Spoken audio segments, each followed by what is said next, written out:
बहू बनी सन्यासी। एक दिन टीवी पर बाबा बिरजू नाथ का प्रवचन चल रहा था। सरला बड़े गौर से बाबा जी की बातें सुन रही थी।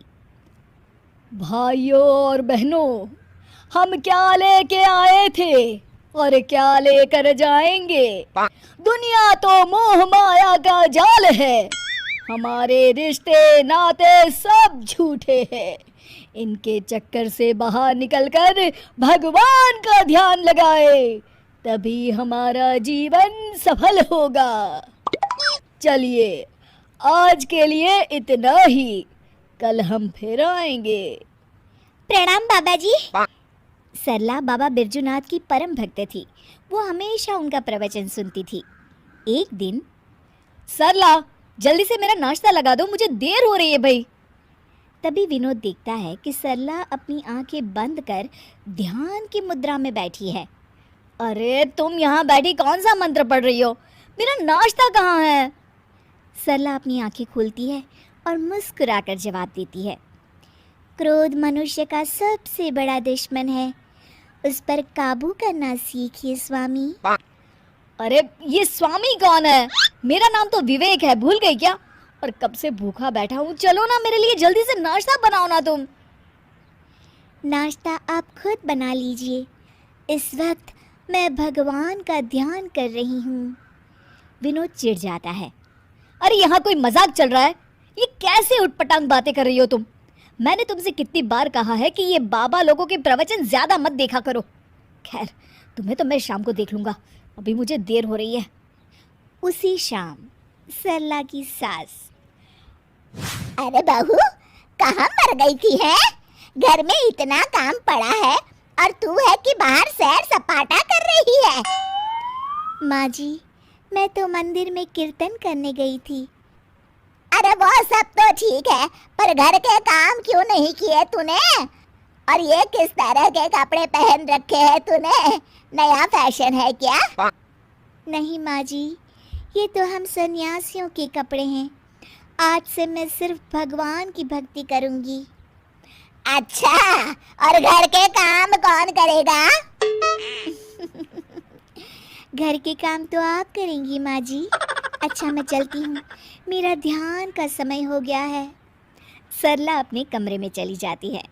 इस तरह सरला घर के काम करना बंद कर देती है और मजबूरी में सरला की सास को घर के सारे काम करने पड़ते हैं। कुछ दिनों के बाद, अरे बेटा, ऐसा कब तक चलेगा?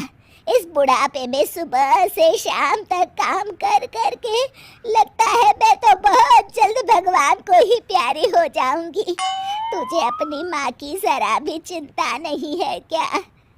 माँ, मेरी तो समझ में नहीं आता कि सरला का क्या करूं।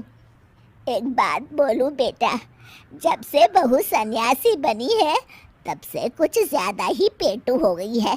सारा दिन खाने का ऑर्डर देती रहती है। तभी दरवाजे पर सरला की सहेली कोमल आती है। नमस्ते माँ जी, सरला घर पर है क्या? हाँ है, अपने कमरे में। थोड़ी देर के बाद सरला अपने कमरे से आवाज देती है, माँ जी, 2 कप चाय ले आइएगा और साथ में कुछ नाश्ता भी। अरे जरा दम तो लेने दे महारानी। कुछ कहा क्या माँ जी? अरे कुछ नहीं बहू, आती हूँ चाय नाश्ता लेकर अभी। सरला की सास जैसे ही नाश्ता लेकर कमरे की तरफ जाती है कि दोनों के जोर जोर से हंसने की आवाज सुनाई देती है। सरला की सास वहीं रुककर दोनों की बातें सुनने लगती है। मान गए तुझे सरला, आखिर तू शर्त जीत गई। इतने दिनों से तूने अपनी सास को क्या बेवकूफ बना के रखा है और इस घर में मजे कर रही है। अरे वो बुढ़िया आधी बेवकूफ तो पहले से थी, मैंने अब उसे पूरी बेवकूफ बना दिया। अच्छा, तो ये बात है। ठहर जा बहू, अब तू देख ये बेवकूफ बुढ़िया क्या करती है। सरला की सास अपने बेटे विवेक को सारी बात बता देती है। अगले दिन, क्या हुआ माँ जी, ये सूटकेस लेकर आप लोग कहाँ जा रहे हैं? और आज आप दोनों ने मेरी तरह सन्यासियों वाले कपड़े क्यों पहन रखे हैं? बहू, आज से हम दोनों भी तेरी तरह सन्यासी बन गए हैं। इसीलिए मैंने फैसला किया है कि हम ये घर बेचकर हिमालय चले जाएंगे भगवान की तपस्या करने। हैं? लेकिन माँ जी, आप ये घर कैसे बेच सकती हैं? मेरा मतलब आपके हिमालय जाने के बाद मैं कहाँ रहूँगी?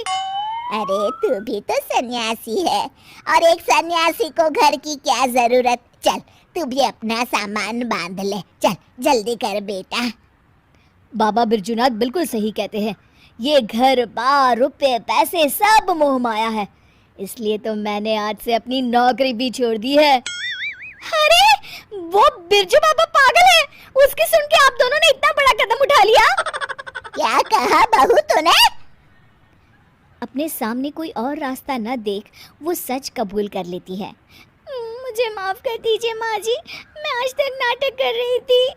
अरे तो हम कौन सा सच में सन्यासी बन गए, हम भी तो नाटक कर रहे थे।